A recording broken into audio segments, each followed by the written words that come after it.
പറഞ്ഞ welcome back to YouTube channel. ശരി, okay, അത് ലൈക്ക് ഷെയർ സബ്സ്ക്രൈബ് ചെയ്യുക. Welcome back to my YouTube channel. അത് ലാസ്റ്റ് അല്ലേ പറഞ്ഞത്? സബ്സ്ക്രൈബ് പിന്നെ നമുക്ക് നേരെ സംസാരിക്കാം. Welcome back to my YouTube channel. അപ്പം എൻ്റെ പേര് അഖില ആൻഡ്രൂസ്. ഞാനിപ്പോൾ third year BPT Badri Navajeevan college of physiology പഠിക്കുകയാണ്. ഇത് ഷാൻ. ഓക്കെ, ഇടയ്ക്ക് കണ്ടിയോ? കുഴപ്പമില്ല. Welcome back to my YouTube channel. അപ്പം എൻ്റെ പേര് അങ്കിത ആൻഡ്രൂസ്. ഞാനിപ്പം third year BPT Badri Navajeevan college of physiology പഠിക്കുകയാണ്. ഇത് എൻ്റെ പേര് ഹിമ നവിനി. ഞാൻ തേർഡ് ഇയർ BPT സ്റ്റുഡൻ്റ് ആണ്. ഞാൻ ഷാരൻ ടി അലക്സ്. ഞാനും third year BPT student. So ഞങ്ങൾ ഇന്ന് ഈ വീഡിയോ റെക്കോർഡ് ചെയ്യേണ്ട പർപ്പസ് എന്ന് വെച്ചാൽ ഇപ്പോൾ ഞങ്ങൾ തേർഡ് ഇയർ ആയല്ലോ. സോ ഫസ്റ്റ് ഇയർ മുതൽ തേർഡ് ഇയർ വരെ നമ്മൾ BPT പഠിച്ചിട്ട് ഞങ്ങളുടെ ഒരു എക്സ്പീരിയൻസിൽ ഞങ്ങൾക്കിപ്പോൾ നിങ്ങളോട് എന്താ പറയേണ്ടത് ഒരു ചെറിയൊരു വീഡിയോ ആണ് ഇപ്പം ഞങ്ങൾ എടുക്കാൻ ഉദ്ദേശിക്കുന്നത്. സോ ഓക്കെ, നീ തുടങ്ങിക്കോ. ആദ്യം വന്നപ്പോൾ ബോറിംഗ് ആയിരുന്നു, അനാറ്റമി ഫിസിയോളജി. അപ്പം ഞാൻ വിചാരിച്ചു ഇതായിരുന്നെങ്കിൽ MBBS ഞങ്ങൾ പഠിച്ചാൽ മതിയായിരുന്നു. പിന്നെ സെക്കൻഡ് ഇയർ വന്നപ്പോൾ കുറച്ചും കൂടെ മനസ്സിലായി ശരിക്കും എന്താ ജോലിയിൽ ചെയ്യേണ്ടതെന്ന്. പിന്നെ തേർഡ് ഇയർ വന്നപ്പോൾ ഇങ്ങനെ അപ്ലൈ ചെയ്യുന്നതിന് പഠിക്കുന്നതെന്ന് പ്രതീക്ഷിക്കുന്നത് തുടങ്ങിയതേ ഉള്ളല്ലോ. എനിക്കിതുപോലെ പാടായിട്ടാണ് തോന്നിയത്. പിന്നെ ഇതിൻ്റെ കാര്യങ്ങളൊക്കെ എങ്ങനെയാണെന്നൊക്കെ എനിക്ക് അറിയാം. എൻ്റെ അമ്മ ഒരു ഫിസിയോ ആണ്. അപ്പോൾ എനിക്ക് അങ്ങനെ ക്ലിനിക്കൊക്കെ പോയി പരിചയമുള്ളതുകൊണ്ട് സംഭവമൊക്കെ അറിയാം. പക്ഷേ ടോപ്പിക്സ് ഒന്നും അങ്ങനെ അറിയാത്തത് കൊണ്ട് അതൊക്കെ ഇച്ചിരി ടഫായിട്ട് തോന്നി.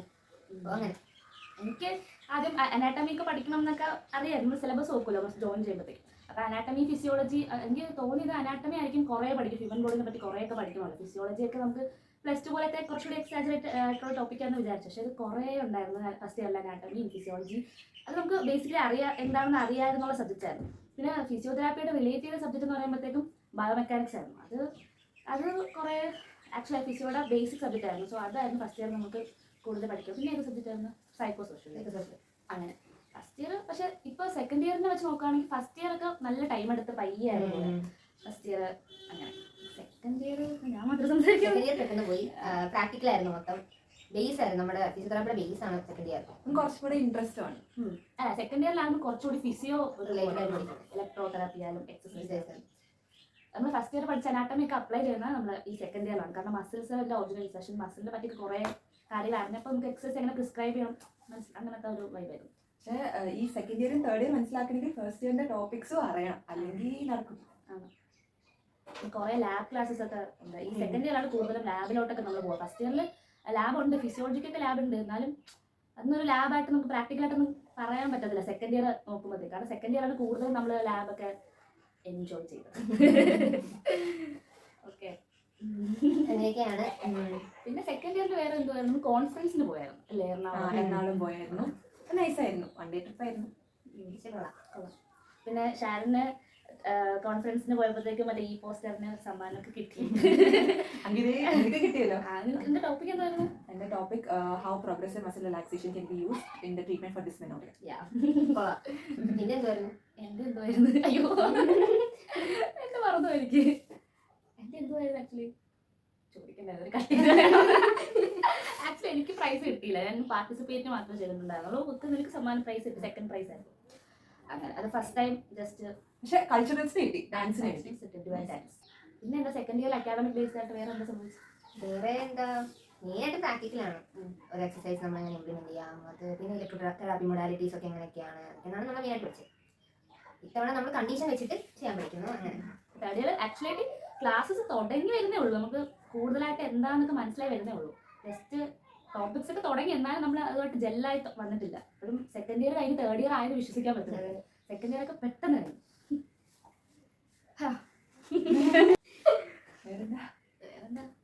ഇത്തവണ നമുക്ക് പോസ്റ്റിംഗ് ഉണ്ട്. നമ്മള് തേർഡ് ഇയർ 2 മാസം, ഫോർത്ത് ഇയറിലും 2 മാസം പോസ്റ്റ്.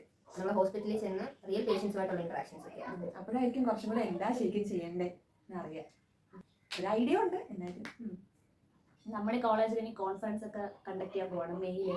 എല്ലാവരും വരണം. കോൺഫറൻസിനൊക്കെ പോയി അറ്റൻഡ് ചെയ്യുന്നത് ആക്ച്വലി നല്ലതാണ്. നമുക്ക് തന്നെ ഒരു മോട്ടിവേഷൻ ആവും പല കാര്യങ്ങൾക്ക്. പിന്നെ നെറ്റ്വർക്കിംഗ് നൈസാണ്. അയ്യോ, നമ്മൾ മൂന്നിന് കിട്ടില്ല. നോക്കിയല്ലേ? ഞാൻ നോക്കിയില്ല. ഹിമനെ കിട്ടുന്നുണ്ട്. ഞാൻ നോക്കണം. ഉണ്ട്. നീ കണ്ടോ? കിട്ടുന്നുണ്ട്. ഞാൻ എൻ്റെ വേറൊരു വ്ളോഗിൽ പറഞ്ഞിട്ടുണ്ടായിരുന്നു, ഞാൻ എൻട്രൻസിലൊക്കെ പോയി MBBS ആസ്പിറൻ്റ് ആയിരുന്നു. പിന്നെ ആക്ച്വലി എനിക്ക് അത് നീറ്റ് കുറച്ച് കൺസിസ്റ്റൻ്റ് ആയിട്ട് എപ്പോഴും പഠിച്ചത് ക്വാളിഫൈ ചെയ്യാന്നുള്ളൊരു ഭയങ്കര വലിയ ടാസ്ക് ആണല്ലോ ഒബ്വിയസ്ലി. അപ്പോൾ എനിക്കത് പറ്റിയില്ല. അപ്പം എനിക്ക് എന്തായാലും മെഡിക്കൽ ഫീൽഡിൽ തന്നെ പോകണം എന്നുണ്ടായിരുന്നു. നേഴ്സ് ആവാൻ എന്തോ എനിക്കപ്പം ഒരു ഇൻട്രസ്റ്റ് ഉണ്ടായില്ല. പിന്നെ കുറച്ചുകൂടി ബെറ്റർ ആയിട്ട് നമുക്ക് ഈ ഫീൽഡിൽ കുറച്ചുകൂടി ബെറ്റർ ആയിട്ടുള്ള ഓപ്പർച്യൂണിറ്റി ചെയ്താൽ ഞാൻ നോക്കുമ്പോൾ എനിക്ക് തോന്നി ഫിസിയോതെറാപ്പി നല്ലൊരു ഫീൽഡാണ്. നമുക്ക് പേഷ്യൻ്റ് ഇൻറ്ററാക്ഷൻ ഉണ്ട്, നേരിട്ട് അവരെ നമുക്ക് ട്രീറ്റ് ചെയ്യാൻ പറ്റും. അവരുടെ അണ്ടറിൽ വർക്ക് ചെയ്യണം, നമുക്ക് നേരിട്ട് പേഷ്യൻറ്റ് ട്രീറ്റ് ചെയ്യാം, അവരെ ഡയഗ്നോസ് ചെയ്യാം, അവരുടെ മാറ്റം നമുക്ക് തന്നെ കൊണ്ടുവരാൻ പറ്റും. സോ അത് നല്ലൊരു ജോലിയാണെന്ന് വിചാരിച്ച ജോലിയാണ്. സോ അതുകൊണ്ടാണ് ഞാൻ ഫിസിയോ സെലക്ട് ചെയ്തത്. പക്ഷേ ഫസ്റ്റ് ഇയറിൽ ജസ്റ്റ് ബേസിക് ആയിട്ട് എന്താ സംഭവം, അനാട്ടമി ബയോമെക്കും മെയിനായിട്ട് നമുക്ക് നല്ലപോലെ മനസ്സിലാവും. പിന്നെ അത് കഴിഞ്ഞ് സെക്കൻഡ് ഇയർ വന്നപ്പോഴത്തേക്കും കുറച്ച് മൊഡാലിറ്റീസ്, പിന്നെ കുറച്ച് കാര്യങ്ങൾ, പിന്നെ കുറച്ച് ബേസിക് ലെവലിൻ്റെ അടുത്ത ലെവൽ കുറച്ച് കാര്യം. അത് കഴിഞ്ഞിപ്പം എക്സാമിൻ്റെ റിസൾട്ട് വന്നിട്ടില്ല. അതായത് തേർഡ് ഇയർ ആയി. പിന്നെ നേരത്തെ വേറെ ഉള്ളത് പറഞ്ഞല്ലോ, 5 സബ്ജക്റ്റുള്ള കാര്യം. സോ അതും കൂടി പഠിച്ചാലേ നമുക്ക് അവരുടെ കണ്ടീഷൻ കറക്റ്റായിട്ട് മനസ്സിലാകത്തുള്ളൂ പേഷ്യൻറ്റിനെ. അപ്പോൾ ഈ ഫസ്റ്റും സെക്കൻഡും തേർഡ് ഇയറിനെ ഒരു നന്നായിട്ട് മനസ്സിലായിട്ട് വേണം. ഫോർത്ത് ഇയർ നമുക്ക് ഓർത്തോ സബ്ജക്ട്സ് ആണ്, അതൊക്കെ പഠിച്ചിട്ട് വേണം ഒരു നല്ലൊരു പേഷ്യൻറ്റിനെ കിട്ടി ചികിത്സിക്കാൻ. First year anatomy, physiology, Biomech, psycho socio ഇതൊക്കെ ആയിരുന്നു മെയിനായിട്ട് പഠിക്കുന്നത്. പഠിച്ച് പ്രത്യേകിച്ചൊന്നും മനസ്സിലായില്ല ഈ കോഴ്സ് എന്താണെന്ന്. പിന്നെ സെക്കൻഡ് ഇയറിൽ വന്നപ്പോഴാണ് എന്തിനാ ഈ ഫസ്റ്റ് ഇയറിൽ ഇതൊക്കെ പഠിച്ചതെന്ന് മനസ്സിലായി. ഇതാണ് ബേസ്, ഫുൾ പ്രൊഫഷൻ്റെ ബേസ്, മസിലിൻ്റെ ഒറിജിൻ എവിടെയാണ്, അതൊക്കെയാണ് ബേസിന് ഇപ്പോഴാണ് സെക്കൻഡ് ഇയർ ആയപ്പോഴാണ് മനസ്സിലായത്. സെക്കൻഡ് ഇയർ ആയപ്പോഴാണ് എന്തൊക്കെ ട്രീറ്റ്മെൻറ്റ്സ്, അതായത് ഇലക്ട്രോതെറാപ്പിയിൽ എന്തൊക്കെ മൊഡാലിറ്റീസ്, എക്സസൈസ് തെറാപ്പിയിൽ എന്തൊക്കെ ആണ് ചെയ്യേണ്ടത് എന്ന് മനസ്സിലാക്കിയത്. ഇപ്പം തേർഡ് ഇയർ തുടങ്ങിയിട്ടേ ഉള്ളൂ. അപ്പം കുറച്ചും കൂടെ കരിയറിനെ കുറിച്ച് കരിയർ വൈസ് കുറച്ചും കൂടെ മനസ്സിലാവും. ഞാൻ പറഞ്ഞു ഓക്കെ, നല്ല പ്രൊഫഷൻ ഞാൻ ഉദ്ദേശിക്കുന്ന രീതിയിൽ എനിക്ക് എങ്ങനെ ഈ ട്രീറ്റ്മെന്റ് അല്ലെങ്കിൽ പേഷ്യൻ്റ് ആയിട്ടുള്ള ഇൻട്രാക്ഷൻ വേണം എന്ന് എനിക്ക് അങ്ങനത്തെ ഒരു പ്രൊഫഷൻ ആയിരുന്നെങ്കിൽ കുറച്ച് ബെറ്റർ ആയിരുന്നതിന് തോന്നിയിട്ടാണ് വേറെ എങ്ങനത്തെ പ്രൊഫഷനാണ് അങ്ങനെ ഒരു വൈബ് വരുന്നത് നോക്കിയപ്പോൾ ഫിസിയോതെറാപ്പി അതുപോലെ നമുക്ക് നേരിട്ട് പേഷ്യൻറ്റുമായിട്ട് ഇൻട്രാക്ഷൻ കിട്ടും, നമുക്ക് അവരെ നമ്മൾ ഡയഗ്നോസ് ട്രീറ്റ് ചെയ്യാൻ പറ്റും, അവർക്ക് എക്സസൈസും സംഭവമൊക്കെ പ്രിസ്ക്രൈബ് ചെയ്യാൻ പറ്റും. സോ നല്ല പ്രൊഫഷനാണെന്ന് എനിക്ക് തോന്നി. അങ്ങനെ ഞാൻ ഫിസിയോതെറാപ്പി ചൂസ് ചെയ്തു. ചലഞ്ചിങ് ആയിരുന്നോ എന്ന് വെച്ചാൽ നമുക്ക് +2 പോലെ അല്ലല്ലോ, എല്ലാം ന്യൂ സബ്ജക്ട്സ് ആണ്. +2 ബയോളജി സ്റ്റുഡൻസിനൊക്കെ ഇച്ചിരി അവിടെ ഇവിടെയൊക്കെ അറിയെങ്കിലും നമ്മൾ ഒരു പ്രൊഫഷണൽ ബേസ് പഠിക്കുമ്പോഴത്തേക്കും കുറച്ചുകൂടി മോർ ആൻഡ് കൂടുതലായിട്ട് നമ്മൾ പഠിക്കുന്നുണ്ട് ഫസ്റ്റ് ഇയറിൽ. അത് കഴിഞ്ഞിട്ട് സെക്കൻഡ് ഇയർ വന്നപ്പോഴത്തേക്കും electrotherapy, exercise therapy, pathology, microbiology, pharmacology, അങ്ങനെ 5 സബ്ജക്ട്സ് ആണ്. നല്ല കഷ്ടപ്പാടുള്ള സബ്ജക്ട്സ് ആയിരുന്നു എല്ലാം. പിന്നെ ഇലക്ട്രോതെറാപ്പി ആൻഡ് എക്സസൈസ് തെറാപ്പി ആയിരുന്നു കുറച്ചുകൂടി ഇൻട്രസ്റ്റിംഗ് ആയിട്ട് പഠിക്കാൻ പറ്റിയത്. നമുക്ക് കുറേ ലാബ് സെക്ഷൻസ് ഒക്കെ ഈ വർഷം സെക്കൻഡ് ഇയറിലായിരുന്നു ഉണ്ടായിരുന്നു. നമ്മൾ എങ്ങനെയാണ് മൊഡാലിറ്റീസ്, ഏതൊക്കെ മൊഡാലിറ്റീസ് ആണ്, എങ്ങനെയാണ് ഉപയോഗിക്കേണ്ടത്, എന്തൊക്കെ കൊടുക്കണം, ഏതിനൊക്കെയായി ഇതൊക്കെ ട്രീറ്റ്മെൻറ്റ് മൊഡാലിറ്റി കൊടുക്കേണ്ടതെന്നൊക്കെ ഒരു ഐഡിയ കിട്ടിയ സെക്കൻഡ് ഇയർ ആണ്. പിന്നെ അത് കഴിഞ്ഞപ്പോൾ തേർഡ് ഇയർ വന്നപ്പോൾ കൂടുതലും നമുക്ക് മെഡിസിൻ, സർജറി, പിന്നെ കാർഡിയോ ടോപ്പിക്സ് ഒക്കെയാണ് കൂടുതൽ പഠിക്കാനുള്ളത്. തുടങ്ങി വരുന്നതേ ഉള്ളൂ. സോ അതിനെ പറ്റിയിട്ട് നമുക്ക് അടുത്ത ബ്ലോഗിൽ സംസാരിക്കാം. പിന്നെ അടുത്ത ഹിമ പറഞ്ഞു. എൻ്റെ ഇതുപോലെ +2 കഴിഞ്ഞിരിക്കുമ്പോൾ എല്ലാവരും പോലെ എന്തിന് ചെയ്യണം എന്നൊക്കെ വിചാരിച്ചുകൊണ്ടിരിക്കുമായിരുന്നു. അപ്പോൾ നഴ്സിംഗ് എനിക്ക് എന്നെ കൊണ്ട് പറ്റുന്ന പരിപാടിയായിട്ട് എനിക്ക് തോന്നിയില്ല. അപ്പം വേറെ എന്തെങ്കിലും. അപ്പോൾ ഞാൻ നോക്കിയപ്പോൾ എൻ്റെ അമ്മ ഫിസിയോ ആണ്. അപ്പോൾ ഞാൻ നോക്കിയപ്പോൾ കൊള്ളാം, എനിക്ക് ഇഷ്ടപ്പെട്ടു. അപ്പോൾ അങ്ങനെ ഞാൻ എടുത്തതാണ്, ഇഷ്ടപ്പെട്ടൊക്കെ എടുത്തതാണ്. പക്ഷേ പഠിക്കാൻ തുടങ്ങി ഇച്ചിരി പാടാണ്. ഫസ്റ്റ് ഇയറിൽ ഇവർ പറഞ്ഞ പോലെ തന്നെ ബേസ് ആണ്, അനാട്ടമിയൊക്കെ ഇച്ചിരി പാടാണ്, പക്ഷേ കൊള്ളാം. അങ്ങനെ എടുത്തു. പിന്നെ സെക്കൻഡ് ഇയർ ആയപ്പോൾ കുറച്ചും കൂടെ നല്ലതായിട്ട് തോന്നി. പ്രാക്ടിക്കൽസ് ആയിരുന്നു കുറേ ഉണ്ടായിരുന്നത്. അപ്പോൾ അത് ചെയ്തു, അത് കഴിഞ്ഞു. ഇപ്പോൾ തേർഡ് ഇയറിൽ തേർഡ് ഇയർ തുടങ്ങിയതേ ഉള്ളൂ. അതുകൊണ്ട് പ്രത്യേകിച്ച് ഒരു ഇതില്ല, പഠിക്കാനുണ്ട്. പിന്നെ നമ്മൾ കണ്ടീഷൻ വെച്ച് പഠിക്കുന്ന തേർഡ് ഇയർ. അപ്പം അത് ആണെന്ന് പ്രതീക്ഷിക്കുന്നു. ഇതിന് പോസ്റ്റിംഗ് ഒക്കെ ഉണ്ട്. നമുക്കിപ്പം നേരെ നമുക്ക് പേഷ്യൻ്റ് ആയിട്ട് കോൺടാക്ട് ഒക്കെ വരും. അപ്പം കുറച്ചും കൂടെ മനസ്സിലാക്കാൻ പറ്റുമെന്ന് വിശ്വസിക്കുന്നു. അപ്പോൾ അങ്ങനെയൊക്കെ സെക്കൻഡ് ഇയറിൽ ഇപ്പോൾ പ്രാക്ടിക്കൽ സെഷൻ ഉണ്ടായാലും നമ്മുടെ സ്വന്തം ക്ലാസ്മേറ്റ്സ് ആയിരിക്കും നമുക്ക് മോഡലായിട്ട് ഇരിക്കുന്നത്. നമ്മൾ ജസ്റ്റ് അസ്യൂം ഇവരാണ് പേഷ്യൻ്റ് അസ്യൂം ചെയ്ത് നമ്മൾ എല്ലാവരും അങ്ങനെയാണല്ലോ മോഡൽസ് വെച്ച് പഠിക്കും. പക്ഷേ തേർഡ് ഇയർ ആകുമ്പോഴാണ് നമുക്ക് ഈ ക്ലിനിക്കൽ പോസ്റ്റിംഗ് വരുന്നത്. സോ നമുക്ക് നേരത്തെ ഹോസ്പിറ്റൽസിലൊക്കെ പോയിട്ട് പേഷ്യൻ്റ് ഇൻട്രാക്ഷൻ വരും, നമുക്ക് കൂടുതൽ കുറച്ചുകൂടി അറിയാൻ പറ്റും. സോ അത് തേർഡ് ഇയർ കുറച്ച് ഇൻട്രസ്റ്റിംഗ് ആണ്. ഫസ്റ്റ് ഇയറും സെക്കൻഡ് ഇയറും തേർഡ് ഇയറും നമ്മൾ തേർഡ് ലെവലേ. അപ്പോൾ ഈ പഠിക്കുന്നതിൻ്റെ ഈ കഷ്ടപ്പാട് കൂടി വരുവാണ്, കുറേ പഠിക്കാനുണ്ട്. ഫസ്റ്റ് ഇയറിൽ ഫുൾ തിയറി, നമ്മൾ സ്കൂൾ പഠിക്കുന്നതല്ല, തിയറി ആയിരുന്നു. അപ്പം നമ്മുടെ ഹ്യൂമൻ ബോഡിയെ പറ്റി അങ്ങനെയൊക്കെ നമ്മൾ സ്കൂളിൽ പഠിക്കുന്നത് അങ്ങനെ. തേർഡ് ഇയർ ആയപ്പോഴത്തേക്കിന് പ്രാക്ടിക്കൽ ആകുമ്പം ഇങ്ങനെ നമ്മളുടെ പ്രൊഫഷൻ റിലേറ്റഡ് ആയിട്ട് നമ്മൾ ചെയ്യാൻ തുടങ്ങി. അപ്പം നമുക്ക് അതിൻ്റെ വ്യത്യാസം മനസ്സിലായി. അങ്ങനെ പിന്നെ എന്തൊക്കെയാണ് നേരത്തെ കുറേ സംസാരിച്ചു, 10 മിനിറ്റ് എന്നെ സംസാരിച്ചു. എന്തെങ്കിലുമൊക്കെ ആലോചിക്കും എന്താ പറയുന്നത്.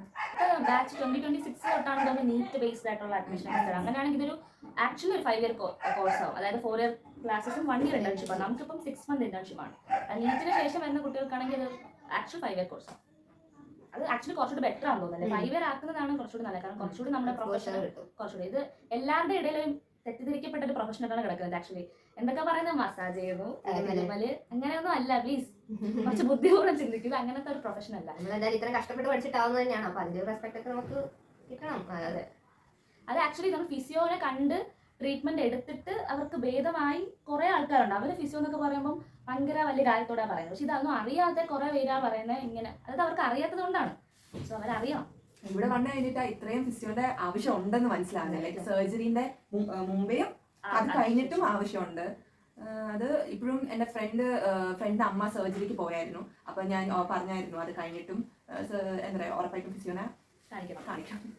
എൻ്റെ നെയ്ബർ ഒരു അങ്കിളിന് ഇപ്പം സ്ട്രോക്ക് വന്നായിരുന്നു പുള്ളിക്കാരൻ. അതിനുശേഷം ഇപ്പോൾ പുള്ളിക്കാരൻ ഫിസിയോതെറാപ്പി കാരണം വീണ്ടും എനിക്ക് നടക്കാൻ തന്നെ തുടങ്ങുന്നത്. ഈ ഡോക്ടേഴ്സൊക്കെ ജസ്റ്റ് ഞാൻ അങ്ങനെ പറയുന്നില്ല, ജസ്റ്റ് ഒരു മെഡിക്കേഷൻ മാത്രം കൊടുക്കുന്നുള്ളൂ. ബാക്കിയുള്ള അവർ മൂവ്മെന്റിനെ സഹായിക്കുന്നത് ഫിസിയോസ് ആണ്.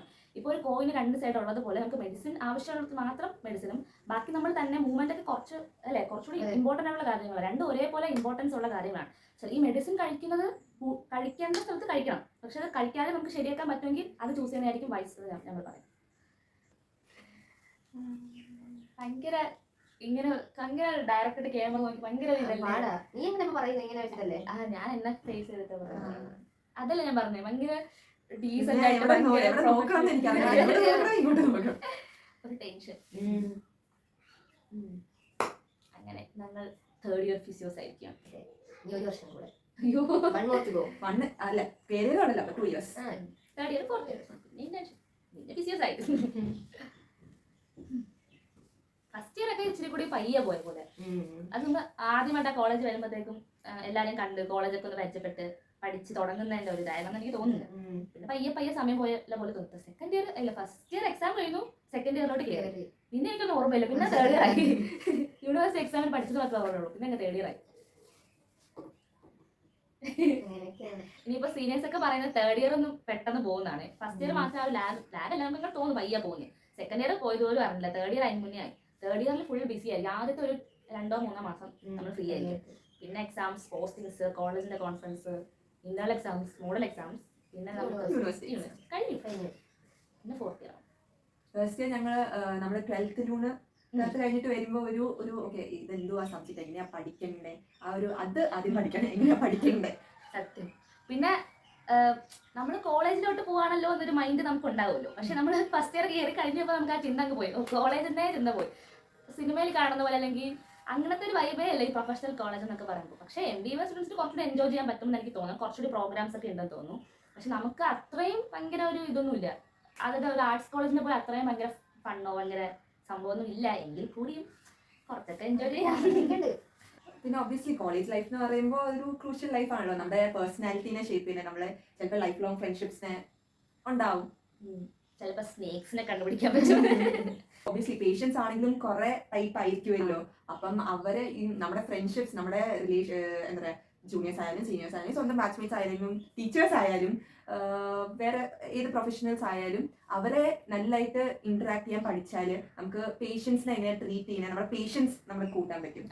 പിന്നെ പേഷ്യന്റും തെറാപ്പിസ്റ്റും നമ്മളുടെ ഇന്ററാക്ഷൻ ബിൽഡ് ചെയ്യാൻ വേണ്ടിയിട്ടൊക്കെ നമുക്ക് കുറച്ചുകൂടി ഹെൽപ്ഫുൾ ആയി. എനിക്കൊന്നും വരുന്നില്ല. അമ്മയുടെ ക്ലിനിക്കിൽ പറ്റിയത് കുറച്ച് കോട്ടയം തൊള്ളതൊക്കെ ആണെങ്കിൽ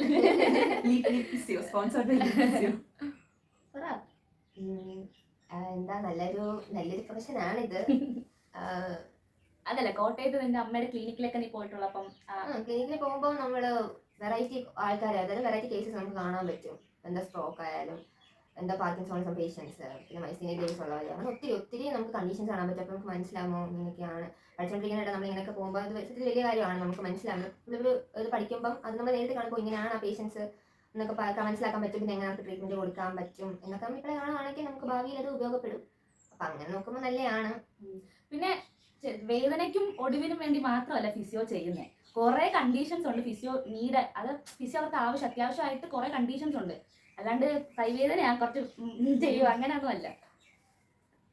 മസാജ് മാത്രമല്ല, നമുക്ക് അങ്ങനെയാണ് എല്ലാവരും വിചാരിച്ചിരിക്കുന്നത്, പക്ഷേ അതല്ല. പിന്നെ ഈ ഡിഗ്രി പഠിച്ചാൽ നമുക്ക് സ്വന്തമായിട്ട് ബിസിനസ് സെറ്റപ്പ് ചെയ്യാൻ പറ്റും. ഒബിയസ്ലി ഹോസ്പിറ്റൽ ക്ലിനിക്സിൽ വേക്കൻസീസ് ഒക്കെ കാണും. നമുക്ക് സ്വന്തമായിട്ട് ഓൺടർപ്രണർഷിപ്പ് ചെയ്യണമെങ്കിൽ ചെയ്യാം. ടീച്ചിങ്ങിലോട്ടും പോവാം, പ്രൈവറ്റ് കേസസ് എടുത്ത് ചെയ്യാം, പിന്നെ MPT എടുക്കാം, മാസ്റ്റേഴ്സ് എടുക്കാം. അത് മാസ്റ്റേഴ്സ് എന്ന് പറയുമ്പോൾ സ്പെസിഫിക്കലി ഏത് സെക്ഷനാണ് ഏത് ഡിപ്പാർട്ട്മെന്റാണ് നമ്മൾ ഫോക്കസ് ചെയ്യുന്നത്. അതിപ്പോൾ ഓർത്തോ കേസസ് മാത്രമാണെങ്കിൽ ഓർത്തോ, ന്യൂറോ ആണെങ്കിൽ ഗൈനക്കോളജി, അങ്ങനെ പല ഡിപ്പാർട്ട്മെന്റ് നമുക്ക് എടുക്കാൻ പറ്റും. അങ്ങനെയൊക്കെയാണ്. ലാസ്റ്റ് വൈൻഡ് അപ്പ് ചെയ്യാൻ വേണ്ടിയിട്ട് കുറച്ച് സന്തോഷമുള്ള ഈ അക്കാഡമിക് സ്ട്രെസ് ഒക്കെ മാറ്റിയിട്ട് കുറച്ച് വേറെ എന്തെങ്കിലും പറഞ്ഞിട്ട് എടുത്തായിരുന്നു. ഇനിയും ലാസ്റ്റ് 2 years ആണ്, അതും മാക്സിമം എൻജോയ് ചെയ്യാനാണ് പ്ലാൻ.